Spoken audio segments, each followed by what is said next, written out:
Someone was watching me and my friend. When I was 20 years old, I worked at a summer camp in New Hampshire. It was a sleepaway camp, so we'd spend 10 weeks living on the lake, running activities throughout the day with our campers. The camp itself is one of the largest sleepaway camps in New England and has 400 or so campers come through every 2 weeks.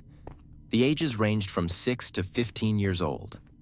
The property is a square mile in and of itself, with nothing connected to the plot of land besides some running trails that go off into the woods in a few directions.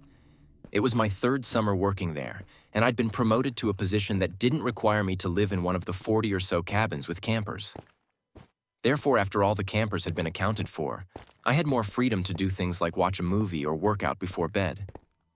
Protocol for the camp was at 9:30 or so, all campers were in bed.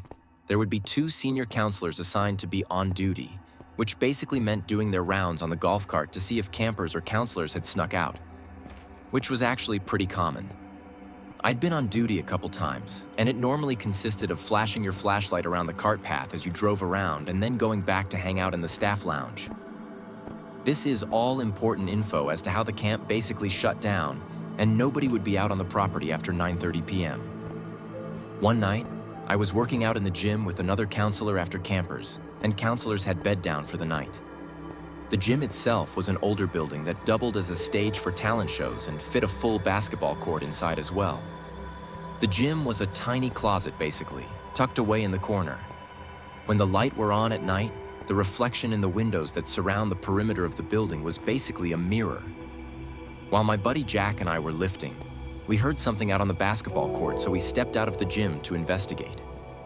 We found a rock the size of a cherry maybe, about halfway across the wood basketball court.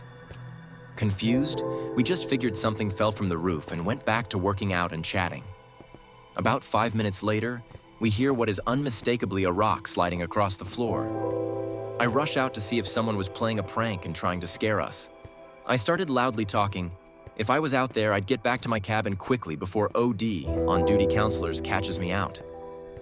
I nervously joked with Jack about how it was probably senior campers, 15 years old or so, trying to play a prank that they'd laugh about over breakfast the next day. Give me 7 minutes a day in the chair and I'll help you lose that beer belly. I remember my heart beating a bit harder after the silence on the other end of my indirect warning. I looked around and saw a rock the size of a lime or so and was kind of surprised.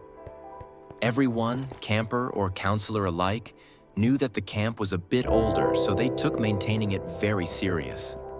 Something like damaging the wood floors in the gym would cause a pretty stern reaction from the senior leadership.